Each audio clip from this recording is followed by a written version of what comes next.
الكانيلوني باللحم المفروم والبشاميل من أروع ما تاكل بصراحة. صبيت الزيت وزدت 350 جرام لحم مفروم، بصلة وأربع سنات ثوم، شوية ماء، فلفل أكحل، مغرفة صغيرة تبل وكروية، فلفل أحمر وكركم، شوية ملح ومغرفة صغيرة طماطم. خليت كل شيء يطيب مع بعضه مدة 10 دقايق، زدت رشة معدنوس، ذبلتها وهبطت كل شيء من على النار. وبالنسبة للصوص تومات حطيت شوية زيت، زدتهم بصلة مفرومة، أربع سنات ثوم، 3 مغارف كبار طماطم حكة، ماء سخون، تبل وكروية، فلفل أكحل، فلفل أحمر وشوية كركم.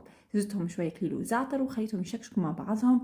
واللي يحب على الغوصية بتاع البيشاميل يلقاه في صندوق الوصف. رجعت الحشو بعد ما برد، زدت 3 مغارف فراك خبز و3 بيضات، خلطتهم بالباهي مع بعضهم، وجبت الطبق متاعي حطيت فيه شوية صوص، حشيت كعيبة المقارونة، صففتهم الوحدة بالجنب الأخرى، وفي الآخر كملت غطيتهم بالصوص تومات اللي فضلت لي وصوص بيشاميل رش فروماج رابي. غطيت عليهم ودخلتهم الفور على 180 درجة لمدة 35 دقيقة. ما نحكيكمش على بالنا، جربوا ريسيت واعطوني رايكم. بسلامة.